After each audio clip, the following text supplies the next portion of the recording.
Welcome to Advocacy Talks, a podcast from the advocacy team at Vision Ireland. Here's what's coming up on this episode. The wheelie bins would be a big issue because some of the footpaths down here could be very narrow. For me to try and get past it, it can sometimes lead that I have to go out onto the road. The same for overhanging trees and branches. There's one section you're talking about a very, very busy section of the roads because it's beside a McDonald's and it's beside a roundabout. And now, here's Madeline McNamara. Hello everybody, it's Madeline here again, and thank you so much for joining me on Vision Ireland's Advocacy Talks again. This week in Vision Ireland we are running our Kill Our Paths campaign, and it's all about raising awareness of the challenges that temporary obstacles on footpaths pose for people who are blind and vision impaired. So we thought, what would be the best way of raising that awareness other than to talk to people who are directly impacted by these temporary obstacles on our footpaths. So I'm delighted to be joined by two of our service users from different parts of the country. We have the wonderful Roisin Lenehan and Deirdre Deverell. So welcome both of you to Advocacy Talks. Thank you. Thank you. Oh, you're very welcome. It's fantastic. So I thought we'd just start off by just asking you both to kind of introduce yourselves a little bit. Let people know who you are and where you're from. So, Roisin, over to you. Where are you based? I'm from County Mayo. It's in the west of Ireland, and I'm 24 years of age, and I'm completely blind, and I use a long white cane, which everyone probably knows. Yeah. Oh, fantastic. Thank you. There. So we're over there, and I'm sure you're having a wonderful time over there at the moment. We've had a wonderful summer so far, which is good. Yeah, exactly. Fantastic. We'll enjoy it while it lasts anyway. And Deirdre, how about you? Maybe you could introduce yourself to our listeners. Hello, I'm Deirdre, and I'm the opposite end of the country to Roisin. I'm in County Dublin, in a small town called Dalkey, and I am a guide dog user. I have been blind for about 7 years, and I've had my guide dog for 6 of those years. And I'm now age 67, so I have been sighted for the best part of my life. And now I'm blind for, say, the last 7 years. Okay, so but different experiences for both of you, because I think, Roisin, am I right that you've always had sight loss? Yeah, I was born blind. Yeah, so very different experiences, and I think that's an interesting one to maybe talk a little bit about when we in terms of obstacles and how we kind of view them.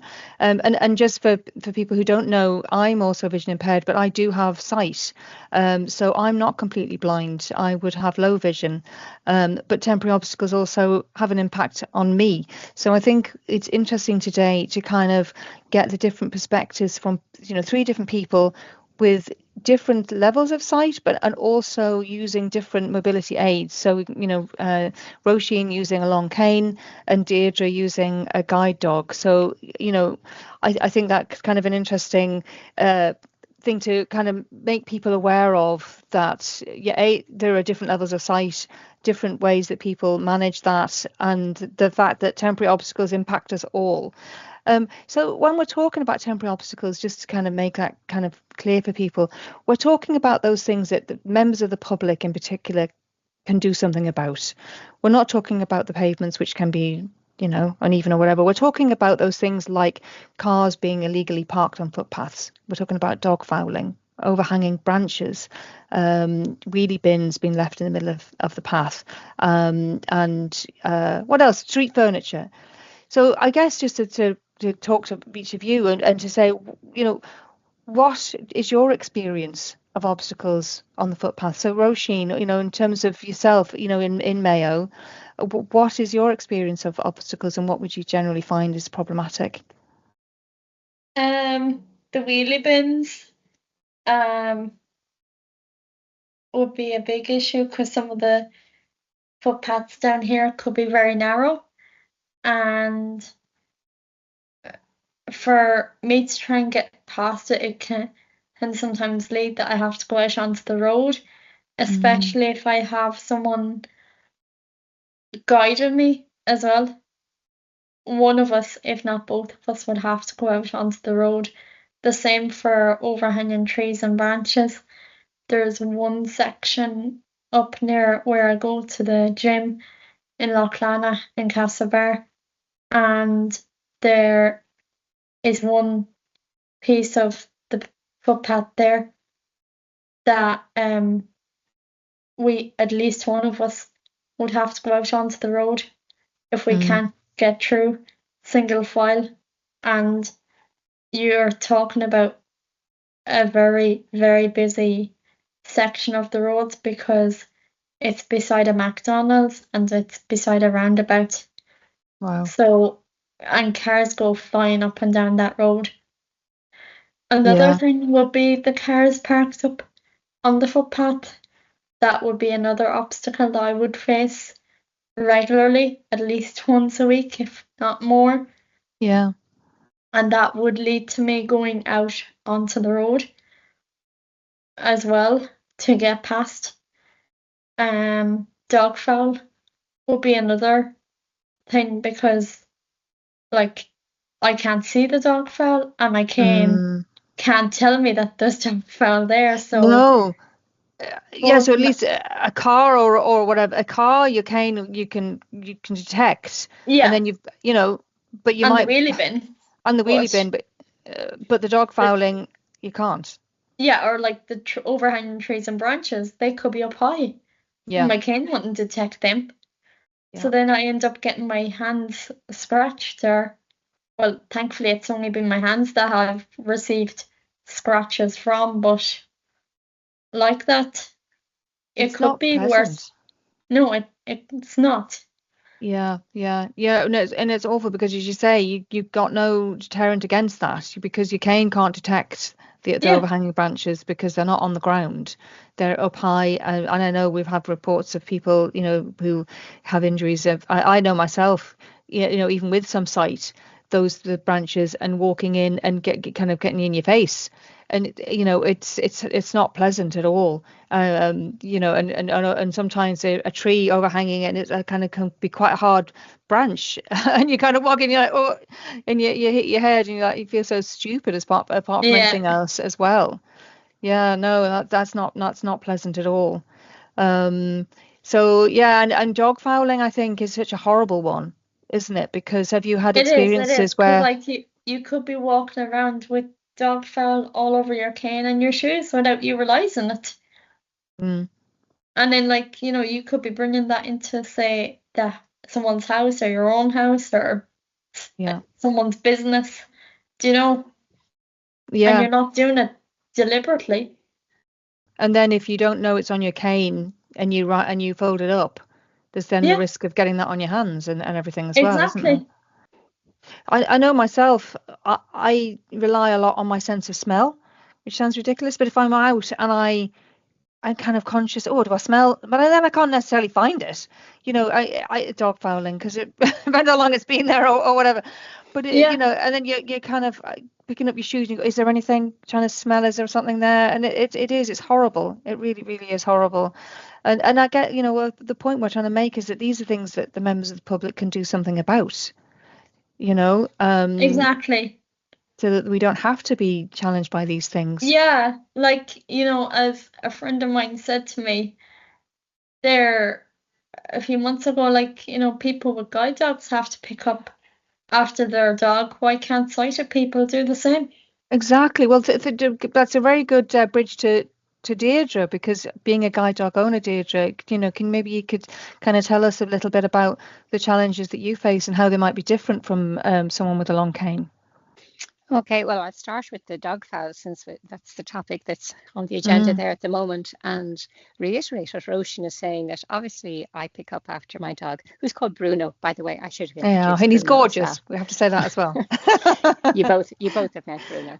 We have. I'd be absolutely shocked to think that anybody doesn't pick up after their dog. Our area is quite bad. A lot of people come out this direction walking, especially at weekends, and the pavements can be quite bad. Now, what my dog does, if there's dog poo in the way, he just literally brings me around it. And I often am totally unaware, because I can go for quite a long walk and not be aware that there was any dog fowl on the path. So Bruno is wonderful in that respect. And if there's somebody with me, they might comment on it afterwards that, he did very well, he brought you around. The only problem is if it's in a spot that he can't bring me around. So if the path is too narrow or there's another obstacle or something, then he just has to stop. And when he stops dead, this is kind of one of the problems with a guide dog. He's refusing to budge, but I don't know why. Yeah. And my immediate reaction is to put out my arm to feel, is there an obstacle right in front of me, like a bin or a car or something like that?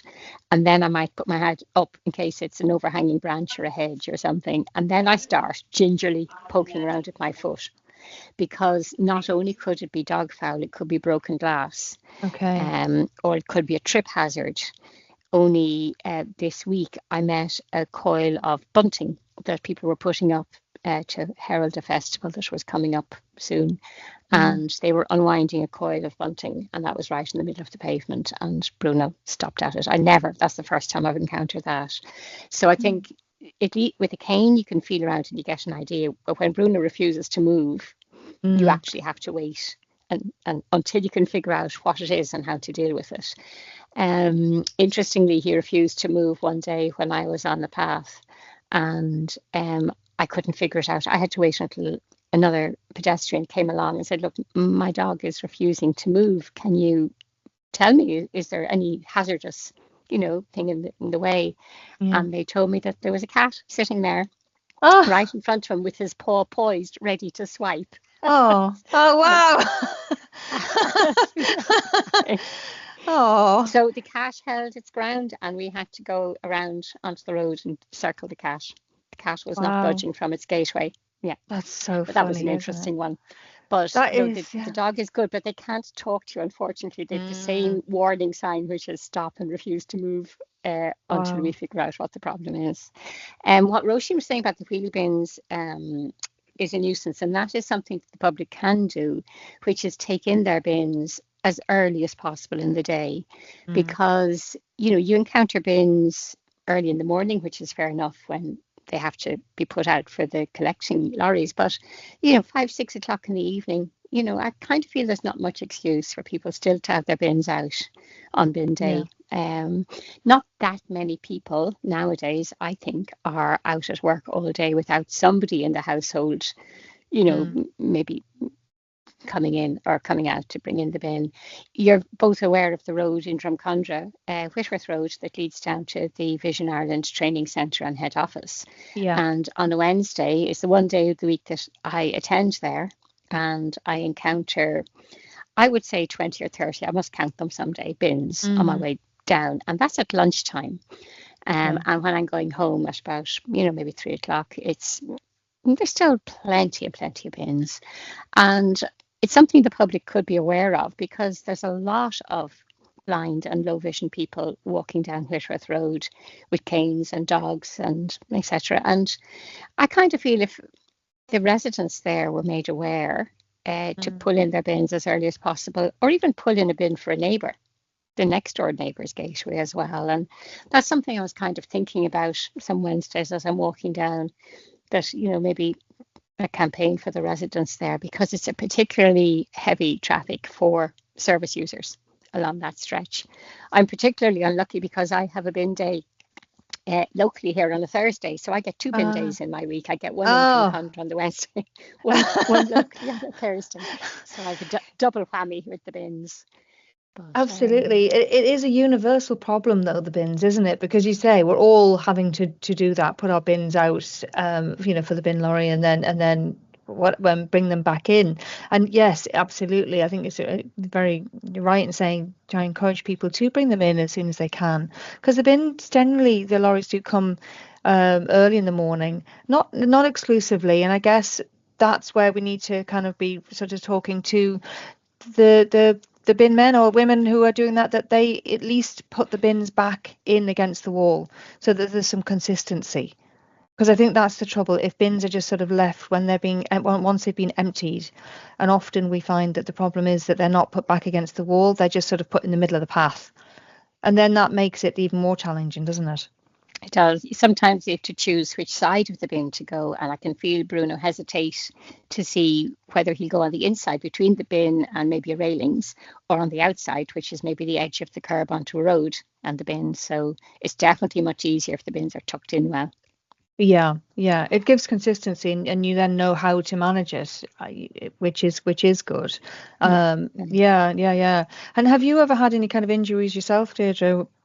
Fortunately, not an injury. The overhanging branches, like what you're saying, if they're thorny, I've had them catch my hair or face as I walk under them. And this time of year is particularly bad because they can be cut back, and with all this heat and moisture, they can shoot out like quite a long tendril overnight practically. And so where, you might have had a clear walk one day, the next day could have a very long tendril. I find wearing glasses is a help. It kind of just gives you just that little bit extra barrier. And I know I don't particularly like wearing visors or peaked caps, but they certainly can help as well. But again, householders, if they realised, what might be obvious for a sighted person, just to move a couple of inches around one, we can get smack in the face. So no serious injury, thankfully, but very annoying.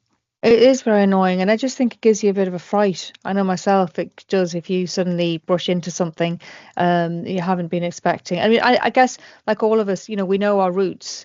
We generally are people who are blind and vision impaired. It's the nature is that we're often going very similar routes, and so you get to know where the kind of danger spots are. I guess where is that hedge going to be, or where but you have to be constantly on alert. Then it's not relaxing, I think, in the same way maybe as for other people walking about it every day, just not concentrating really where they're going, looking at their phones, which is not necessarily brilliant, but we can't do that. I think we're having to concentrate on where is that going to be. I think that's an interesting one. And so just to stay with you a bit more, Deirdre, in terms of just thinking about, you're in a situation where unfortunately you've lost your sight. And I'm just wondering what your perspective would be if you think back to when you were sighted.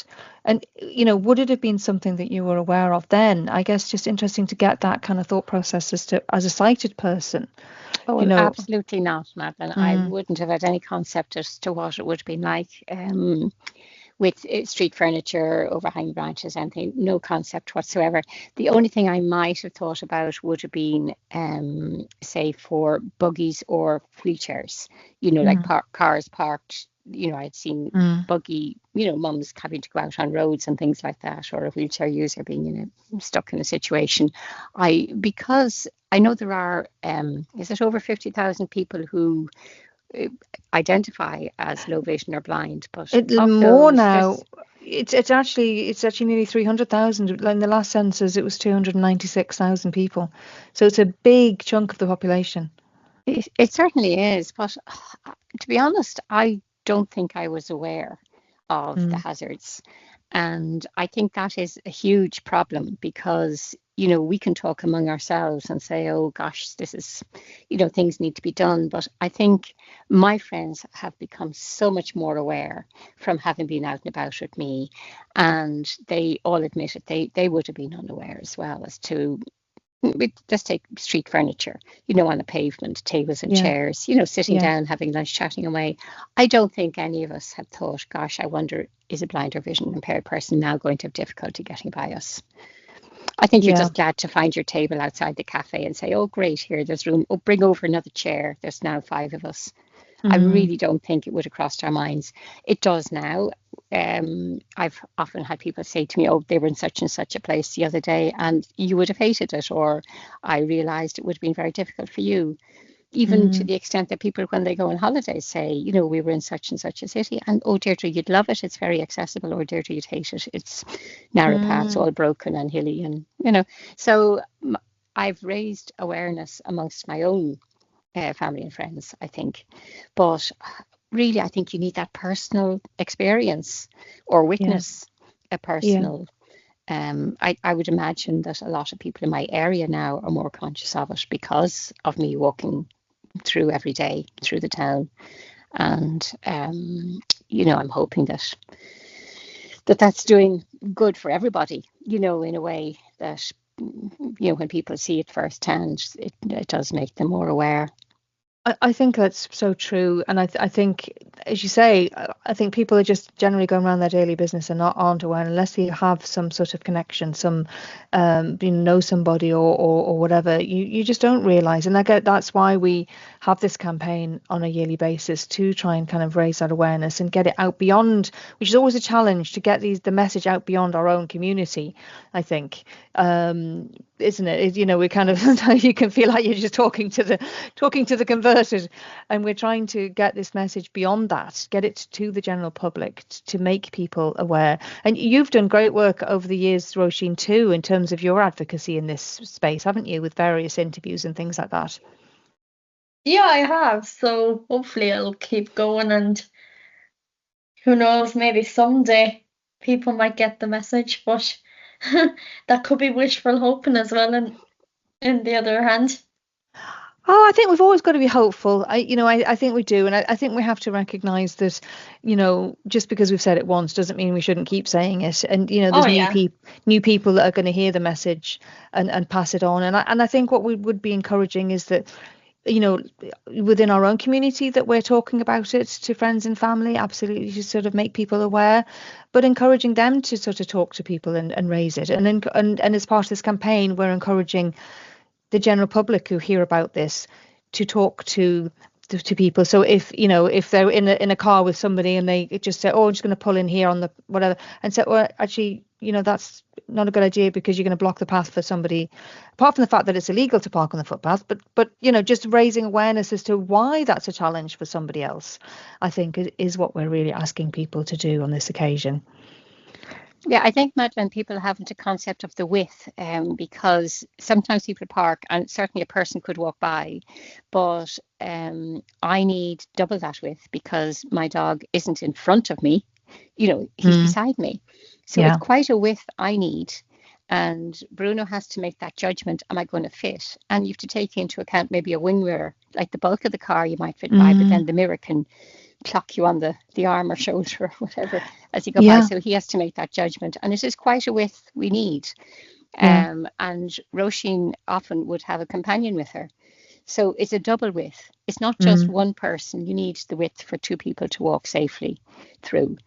And, I think maybe that bit might be very hard for people to realise as well. And often people, I say, oh, is there a car parked there? And they say, oh yeah, plenty of room, you'll fit through. But when I'm actually going through, I'm hitting off it because it isn't wide enough. It's wide enough for them to maybe walk sideways by, but me and my dog is quite different from what they judge to be a safe enough distance. So that's I think it's hard to get across that concept. I think so. And the fact that, often if they're parked up against them, there might be a hedge as well, or a pole, or as you say, their wing mirror. It's all those other sort of aspects as well that kind of come into play too. So even if there was room for someone to sort of squeeze through, it's just adding to the complexity and the space that you need, isn't it, as well? I think. No, 100%. So that's fantastic. Well, we've had lots of interesting conversations there, and hopefully kind of helping to raise awareness of the challenges that temporary obstacles pose. And that's the point. They're temporary obstacles that could be moved.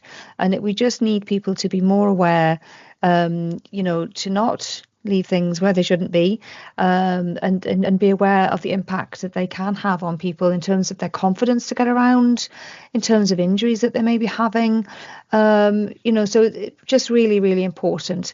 So our campaign is running all this week, and we are putting stuff on social media, on the Vision Island channels, on all of our social media channels, which is Facebook and Instagram, and I think we're on X as well, and all of those. So the hashtag is #ClearOurPaths. So if you see anything, please do share to try and spread the word as far and wide as we can, which is so important. Well, thank you, ladies, both so much for sharing your stories and the different perspectives. And I think it highlights the fact that it doesn't matter where you are in the country, whether you're in Mayo or in South Dublin, or, for myself in Kildare, it's the same problem everywhere. And we do just need everybody to be aware and to make a change, make an improvement for other people. So thank you so much for listening today. If you need any support from Vision Ireland, you can always log on to our website, which is www.vi.ie, or you can call our info line on 1800 911 250. That's 1800 911 250. And remember, please clear our paths. We need it. Thank you so much, everyone, and we'll talk to you next time. Thanks for listening to Advocacy Talks. To get in touch with our advocacy team, send us an email to campaigns@vi.ie, or why not join one of our local advocacy networks, where you can work together with others to solve some of the biggest problems facing blind and partially sighted people in Ireland. Thanks for listening, and see you next time.